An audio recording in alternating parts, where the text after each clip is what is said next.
Sometimes a book finds you at the intersection of science, ethics, and the choices we make about the world around us. And it doesn't arrive with easy answers either. But I've got an author I'd like you to meet who explores the complex balance between wildlife sustainability and political philosophy. His work invites readers to look beyond headlines and consider the deeper principles shaping the future of our natural world. Stick around because you'll not only learn more about this book, you'll learn about the writing voyage this author took to create it.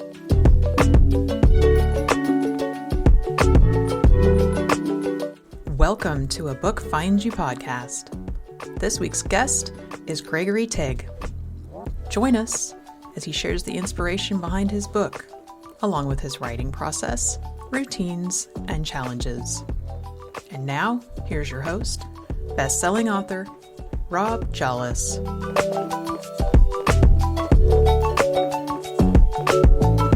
Today's guest, Gregory F. Tague, PhD, is Professor Emeritus of English and Interdisciplinary Studies, St. Francis College, Brooklyn. His latest book, Forest Sovereignty, examines wildlife, sustainability, and ethics using science and political philosophy. Happy to have you with us, and welcome to the show, Gregory. Well, thank you, Rob. Thank you for having me, and thank you, the Maryland Writers Association. So how did this book find you? Well, the answer to that is very long. I started out in literary studies many years ago, and I wrote books dealing with authors, literary authors like D.H. Lawrence, Thomas Hardy, George Eliot. And I was interested in the notion of character.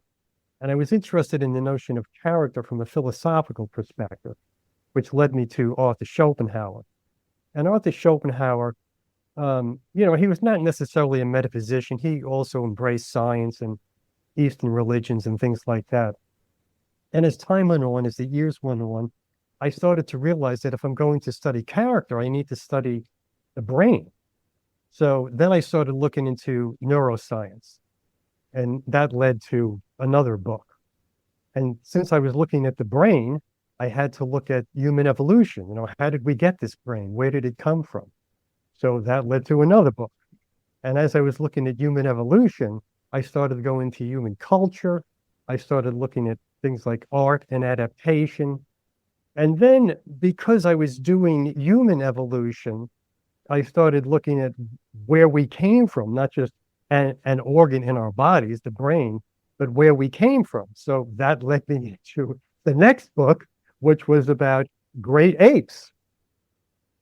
And then because I did great apes and I was interested in them specifically as what's called ecological engineers, ecosystem engineers, that led me into climate science and environmentalism and, what animals do in the wild, things like that. So then I wrote a book on the cultural ecology of food. And then that led me to the forest sovereignty, because someone who reviewed the ape book wanted to know, and this was a valid question, why did I focus only on apes? That's another story. So I felt a little guilty, and I said, okay, maybe I should write something that's a little more encompassing. So this book, Forest Sovereignty, came out of that. And when I say forest sovereignty, what I argue for in that book is it's a little crazy, I realize, but I do it. I argue for a forest state of Gaia. So that's how that book found me. Well, and I thought you were going to say I went to the zoo. Okay, it's a little more complex than that. But, you drew me to two questions with your response. First of all, and I think you said it, but let me confirm it. How many books have you written at this point? I think there are 10 academic books and 5 literary anthologies that I edited. Okay. And here's the more complex question. Are you able to stay on one book at a time? Meaning, as you told your story, one book kind of led to another, which led to another, which led to another. But sometimes that plagues authors where we don't quite finish a manuscript and we see the shiny penny in the corner and go jump at it. Are you able to stay put? Oh, that's a great question. The answer to the question is yes, meaning, right, you're working on a book, you're finishing a book, and you're thinking, well, this is kind of leading me someplace else, but I can't put all of that in here. Right. So what do I do? And there has been overlap. I mean, many of these books have led almost simultaneously into another, as you could tell from the narrative I gave. And I don't want to jinx anything, but I'm working to force on a project now. I don't know what's going to happen to it, but it's even broader. It deals with climate as a social good, which I sort of addressed in the sovereignty book. But the sovereignty book was more about the forest state of Gaia. This one, if it comes to be, would be a little broader. So yeah, I mean, and I would love, to sit down with people and writers and hear how they answer that question too. Yeah.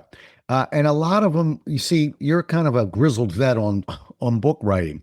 A lot of the newer authors actually struggle because, as you know, it's kind of like building a model. The bigger pieces going easy, and the little pieces, that's where we kind of have to discipline ourselves to sort of finish the project. And so sometimes, particularly during the publishing process, people will lose their way a little bit and go chase that next idea that came to them. And so I find people that I consult with frequently have 3 or 4 books that are somewhere along the process, but they haven't brought any of them across the finish line. And that's where the discipline takes over. Okay, so if we could just hover on this a little, because it may be interesting for some of the writers to hear. When I start something, it turns out to be, and I'm sure this is true of everyone, the only word that comes to mind is messy. It is a mess. And because I'm an academic writer, really what I do is I read massive amounts. So if you look at any one of my books, the bibliography might contain something like 300 sources. Wow. Yeah.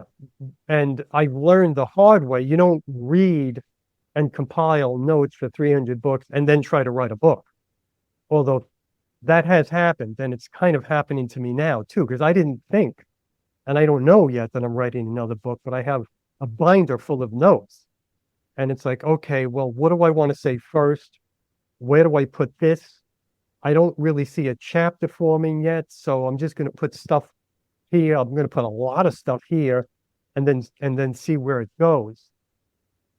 So I don't know, but I'm imagining, because when I joined the Maryland Writers Association, I looked at the roster.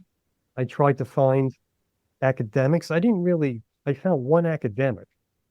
So I don't know if with the novel writing process, it's quite as messy as it gets with me. And the other thing I wanted to add to what you brought up is, I don't know if people who are not academics are familiar with this, but you go through the whole process and you say, okay, I have a book. I like it. It's done. You put together a proposal for an academic publisher, and the proposals mine can be 15 pages long. And you send the proposal, and then it goes to an acquisitions editor. And you might never even communicate with the series editor at the publisher. You communicate only with the acquisitions editor. It's crazy. And then the series editors say, oh, we're interested in this, but could you please change A, B, C, D, E? And you're like, oh God, I don't really want to do that, but I want to get the book published, and usually get a crappy contract. As a footnote, I have not made any money off of these books.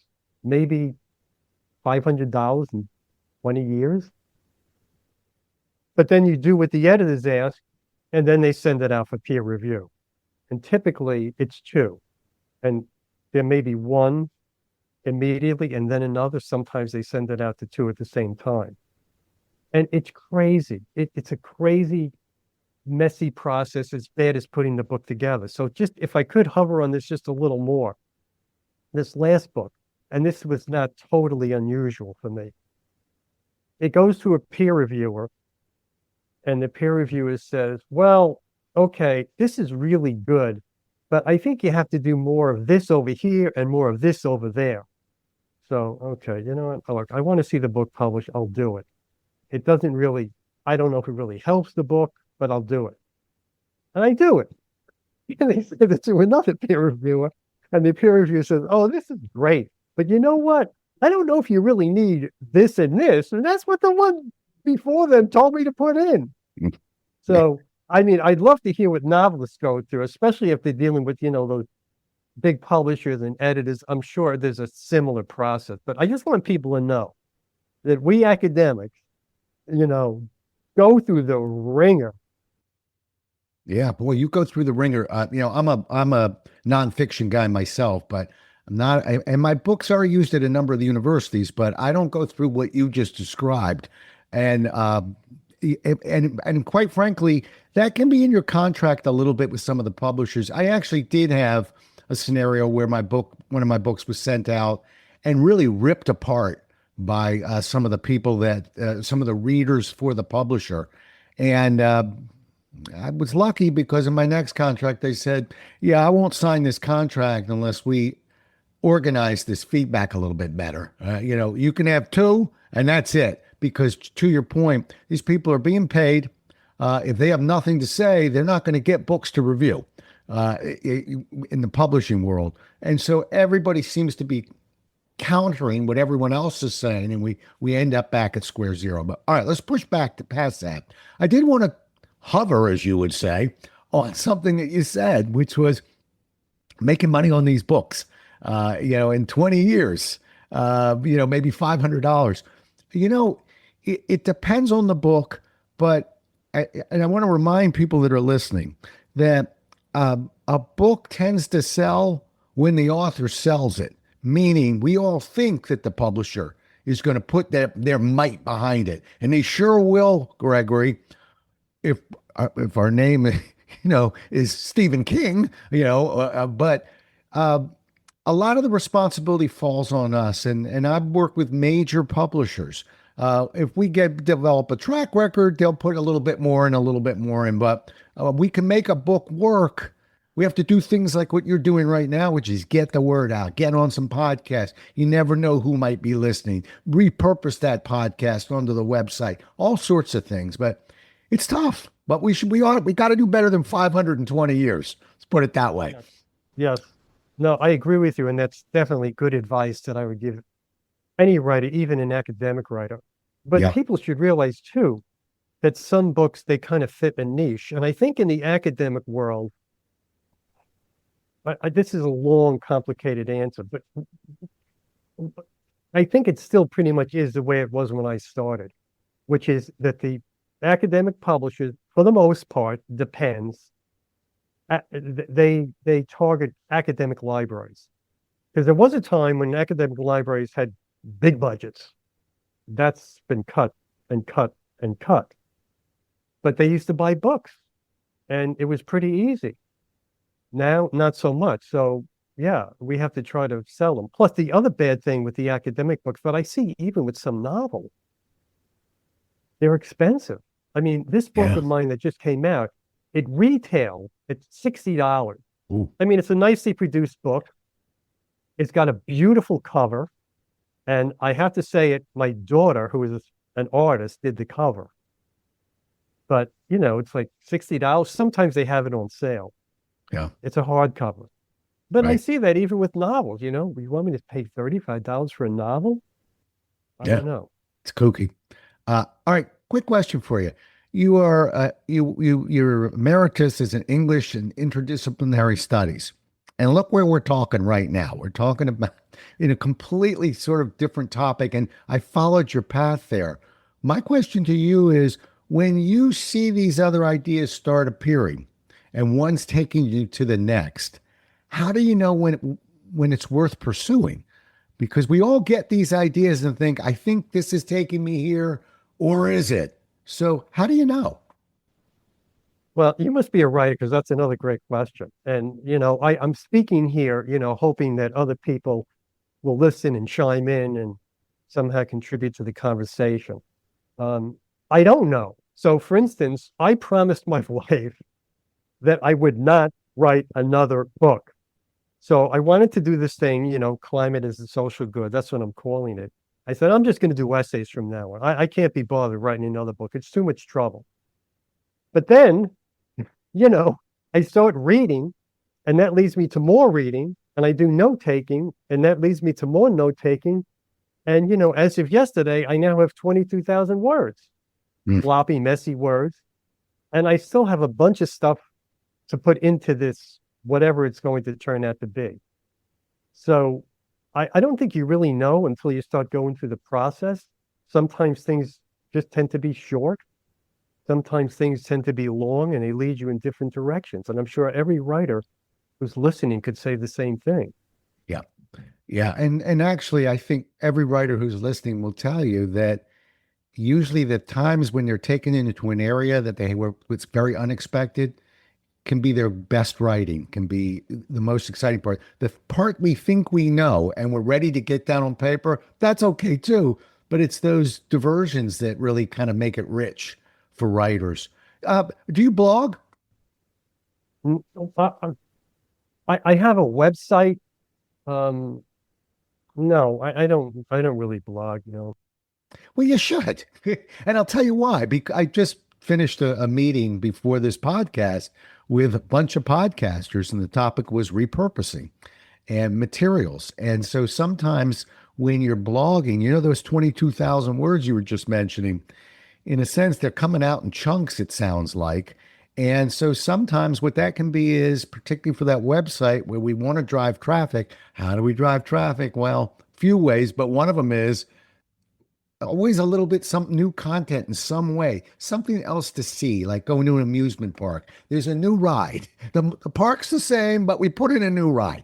The new ride sometimes can be a new blog, and those blogs can be repurposed back into that novel. It keeps us in writing shape, and it keeps that website fresh.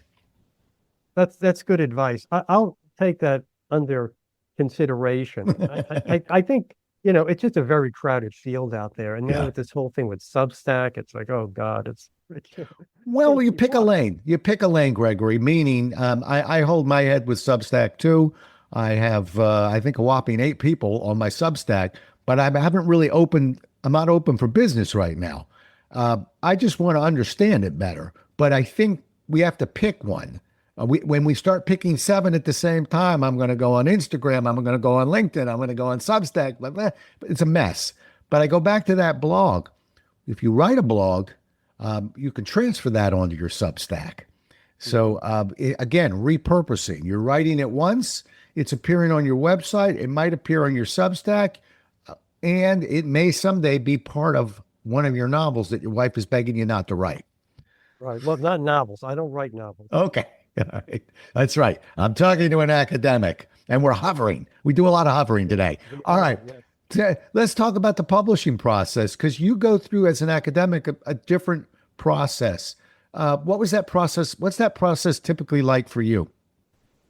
Well, it starts out slow. So right now, I don't even know if what I'm doing will be a publishable book, but it may be. And I just follow the lead. I don't know if novelists do this with characters. The character kind of leads them to places that they don't expect, but I'm going to see where this goes. And then if I feel like I have a critical mass, maybe I'll start putting together a proposal, because there's a certain format with the academic proposal, which helps in the writing of the book. Who's going to review it? What are your main points? Can you summarize each chapter? What's the overall argument? So the proposal can help focus the book at a time when you have a critical mass. And if I get to that point, then I'll try to scope out publishers. Sometimes I'll go back to where I was, but I don't know. I hope people listening is smarter than I am, because I sign these really bad contracts. I just want to get the book out there. But I don't know. This time, maybe I've said this before, and it hasn't happened. I'm trying to write in a more colloquial way to a more popular audience. So I don't know. Maybe this time I'll try an agent. I don't know if the people listening, I have a file of agents that work with academics, but they want big names. So I don't know. But that might happen. If not, I have lists of publishers, and then, I start contacting the acquisitions editors, and I send out the proposal.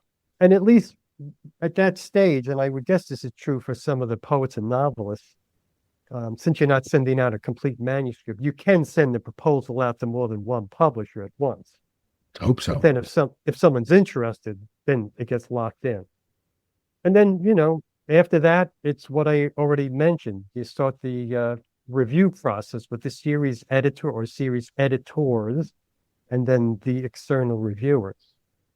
Yeah. It's a long process. Yeah, I got to guess on this one because I haven't seen your contracts, but I'm guessing that in the academic world, the contracts aren't terribly friendly. In my world, the more conventional publishing of nonfiction and fiction, the contracts, people are always trying to find agents. I don't want to be anti-agent. If you can find one, great. I think it's easier finding a publisher than it is an agent. Yeah, I think so.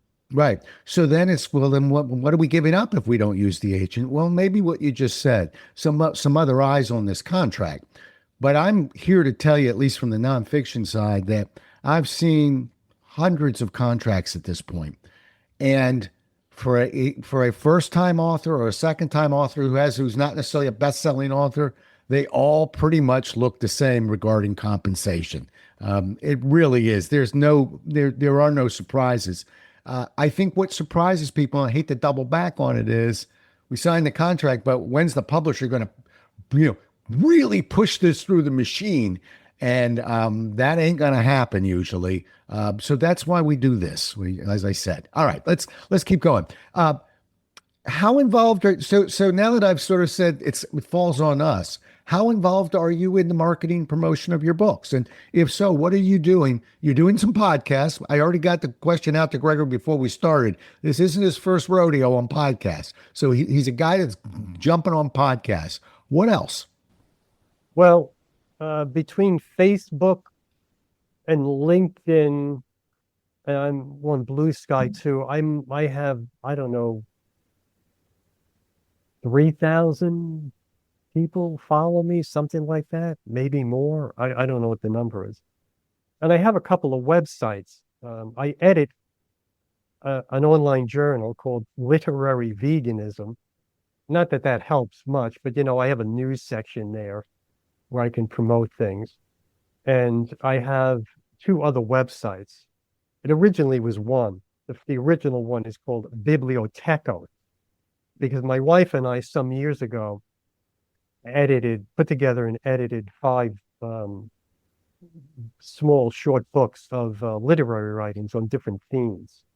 So I have that website, and I can put some things there.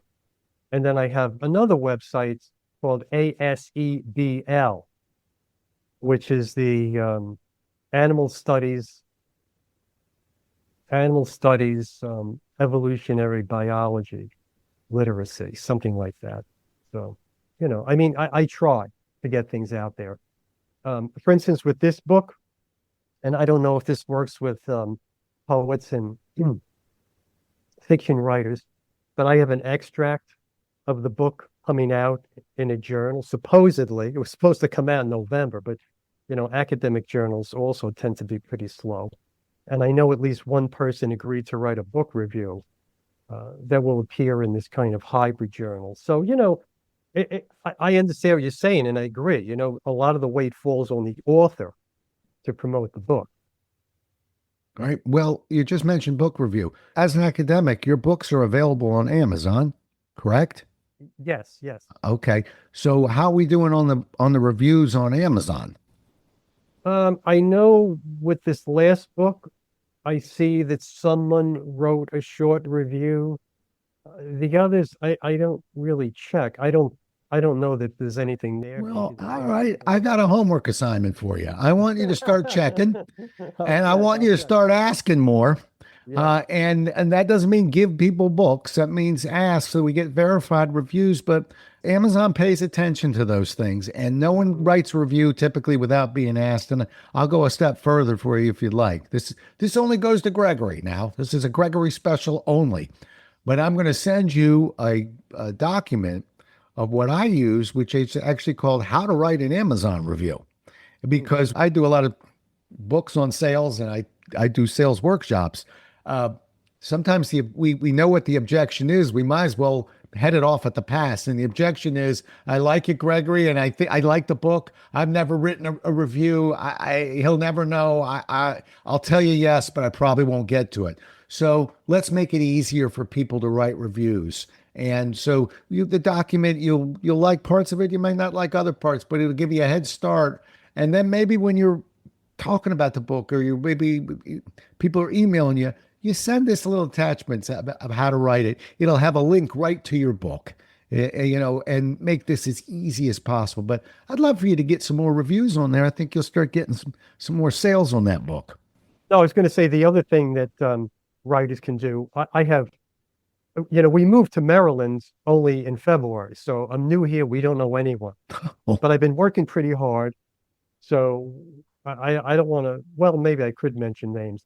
I'm going to be doing not for this book. I'm going to be doing a presentation at the Frederick Book Arts Center in September. Actually, that's September. I think it's September 6th. It's Saturday, or on a previous book on art and adaptation. And then at Hood College, the date hasn't been set. I should be doing a presentation on environmental stuff, probably related to this book. So that's something else, people can do too. Bookstores, readings, you have to get out there and do things. I love that.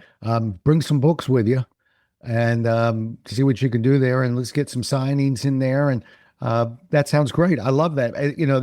I think that's quietly one of the best ways to promote books is to get out there and speak more on behalf of the book, start drawing some audiences. And then I'm typically not looking to make a lot of profit in that room. So I'm going to knock that down to what I've got to pay for that book. So we get some deals going in there, because you never know where that book may land on somebody else's desk. Mm-hmm. And signing it is, I don't know about you, but for me, that never gets old. I thoroughly enjoy signing. I just have to be careful and not drink coffee beforehand, or my signature isn't very good. All right, last question for you. We got a lot of aspiring writers that listen to this show, and so I always like to finish with just something for them. So if somebody were listening right now and thinking about writing a book, and I know you probably get asked all the time, I've been thinking about it, Gregory. I always wanted to do it. What piece of advice would you give them? And let's make it just a nice, small, something they can begin with to get this process going for them. Well, I would say read deeply and widely. Mm-hmm. You done? You've never been that fast on an answer in 30 minutes. That's because if you read, this happens to me, and I don't write novels, although I have a confession, true confession. I do have in a box buried somewhere 2 novels I wrote when I was in my 20s. They'll never get published. But, when you read, it's a process of analysis of some sort. And then the more you read and the deeper you read, it becomes a process of synthesis. So the writing might come from this reading. I can't imagine someone just pulling words out of the air. We read to get inspired, and we read to get ideas and to react to what other people say. Yeah. Well, and I'd add also that we read because it enhances our vocabulary, which as a writer, the more I read, I find the more articulate I become as a writer. So I'm with you on that one. I'm going to leave you with one thought, though. I want those novels coming out of that drawer at some point. He's going to kill me. He's holding his head. That's see, on a podcast, you can't see what I see. He practically fell out of the chair. Listen, I don't think anything is done by accident. And you never know when's the last time you read or really looked at one of those novels from your 20s that's sitting in a drawer? I have no idea. That tells me enough. I'm an old guy, so I don't know. Yeah. It's been a while. Okay. What is the harm? It almost looks like you're fearful. What is the harm of pulling them out? Because maybe they get repurposed. Maybe they take you to another idea. But me, I'm a business author. I know I've got to write myself a fictional book. Okay. It's just going to not going to be easy, but I just feel like as a runner, I ran a lot of 10-kilometer races. I needed to run a marathon. It was a different race, different training. But I wanted to say that I did it. I hope maybe that those books find you and they come out of the drawer and maybe something comes from them. Maybe it's a blog entry, but they're there for a purpose. I just don't know what it is, and neither do you right now. But I appreciate that. yeah, I have to tell you something funny. I don't know if Yeah. people listening will appreciate this. One of them was done on a typewriter. There's no electronic version of it whatsoever. Well, I went to school using a typewriter. Oh, so did I. Yeah, Yes. but I never wrote a book on one. Good luck with that. But then again, I don't think you had much choice back then. No. All right. How do people get a hold of you? You gave us the website. Give it to us again. Well, my website, where there's a lot of information about me and the academic books, I don't have it in front of me. If you go into Google and put G as in George, F as in Frank, Tague, T as in Tom, AGUE, it'll come back and it'll say something about fatigue. But then underneath that, it'll say, "Did you mean GF Tague?" And then you say yes, and you click on that. That's how you can find it. Good. Well, so you're wed to the word fatigue. Well, could be worse in life, but okay. Listen, pleasure talking to you. Same here. And I really appreciate the hovering. I like that when a guest actually slows me down a little bit and says, "I want to stay here." So thanks for being a great sport, and just enjoyed the conversation. And good luck with the book and books, and free the novels, folks. Free the novels. I say get them out of that drawer. But appreciate you being on the show. Thank you, Rob. I appreciate it too. Thank you very much. You bet. Well, we'll do it again as well as we can next time, everybody. Until then, stay safe.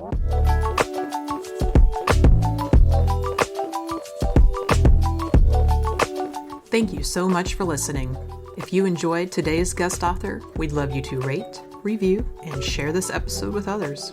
If you'd like more information on today's guest or the Maryland Writers Association, please visit our website at marylandwriters.org. You can also hear a brief history of the Maryland Writers Association by listening to Episode 0,